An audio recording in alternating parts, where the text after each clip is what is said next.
Sa mga kauling, panibagong araw, panibagong video at pupuntahan natin yung mga kapatid natin na nagtatanim ng ano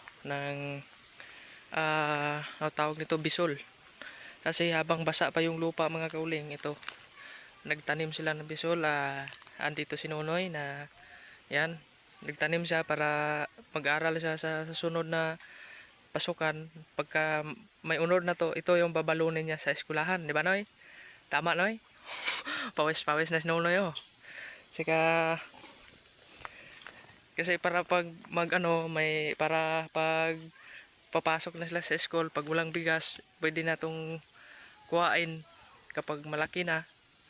Tapos babaunin nila sa eskwelahan. Yun. Ayan. Yung meron pa dito, yung isang kapatid ko, ayun oh. Ganon din sa kanya. Pag nag-ara siya, pagkatapos niyang pag walang bigas, ito kakainin. Ito yung babaunin. Sa ibang ano mga kauling, sa ibang mga bata, pag-araw naglalaro sila, pero dito oh, tingnan nyo, hindi naglalaro yan. Ang nilalaro nila yung lupa, tapos nagtatanim ng mga ano, bisol. Yan,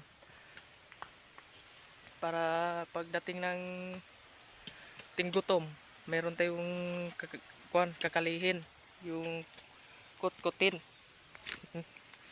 dito. Yan. Tsaka meron ding mga alagbate na pag malaki na pwede ring maibenta, para pagdating ng wala na kaming kupras, dito naman kami. Yan, nagkutkot. Ibang mga bata nasa basketbolan lang mga kauling, pero ito yung kapatid ko nasa trabaho lagi oh. Tapos kami magkupras mga kauling, dito na naman kami nagano naman, magtanim. Yun. Ulan, ganun lang. Itanim kasi para malambot yung lupa. Habang malambot pa, tataniman natin. Yan, kahit saan natin itanim yan, magunod na ya. Mangunod lang na. Yun, yung isang kapatid ko, ulan. Kailangan tayong taniman kasi sayang yung lupa na basa pa tapos hindi mataniman.